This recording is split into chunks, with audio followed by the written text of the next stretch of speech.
On a quiet morning in January 2018, a 17-year-old girl named Jordan Turpin picked up a deactivated cell phone, connected to Wi-Fi, and dialed 911. She had escaped through a window of her home in Paris, California, not to run away, but to save her siblings. The dispatcher asked why she was calling. "My two little sisters are chained up right now," she said in a trembling voice. "I live in a family of 15 people and my parents are abusing us." Police were dispatched immediately. When they arrived, what they found shocked even the most seasoned officers.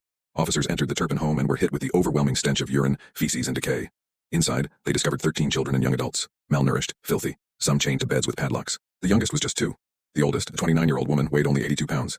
None of the children had access to proper food, hygiene, or education. Many of them spoke in broken sentences, as if they hadn't learned basic language.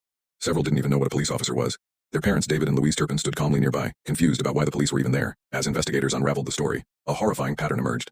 For over 2 decades, David and Louise Turpin had systematically isolated, abused, starved, and tortured their 13 children, all their own biological offspring. The children were denied food for days or weeks while the parents ate in front of them, chained to beds for extended periods, sometimes months, beaten and strangled, mocked and manipulated, told God wanted them to suffer, refused medical care and education. They weren't allowed to play, laugh, or go outside. Their birthdays went unnoticed. They were referred to by numbers, not names. Baths were rare, sometimes once a year. The Turpins claimed to be homeschooling their kids, but investigators found that they could barely read or write. Some of the adult children didn't even know what medicine or a police badge was.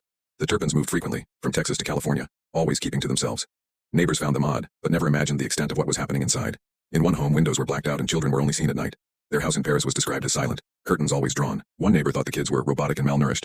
David Turpin had once filed paperwork claiming to run a private school from the home, which legally prevented oversight from authorities. Because they were technically homeschooled, the children had no contact with mandatory reporters like teachers or doctors.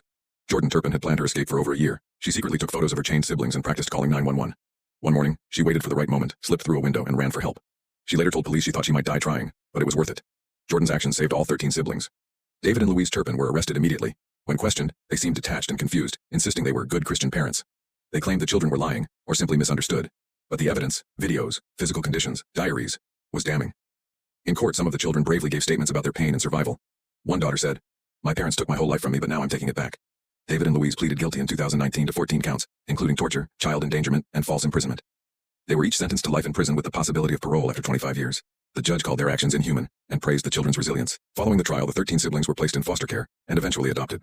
Sadly, a 2021 report revealed that some were mistreated in the foster system as well, triggering further investigations. Still, several of the older Turpin children have begun rebuilding their lives. Jordan Turpin became an advocate, appearing in interviews to raise awareness about child abuse and systemic failure. She said, "I'm free now. I'm learning how to live." Why did David and Louise Turpin abuse their children? The answer remains chillingly unclear. Some experts believe they suffered from shared delusions and religious obsession. They kept having children not out of love but to control them, collect welfare checks, and create a world they ruled. They constructed their own version of reality, where suffering equaled obedience and control equaled love. Louise had reportedly idolized TV families and wanted to create her own perfect household, but the reality became a prison of pain.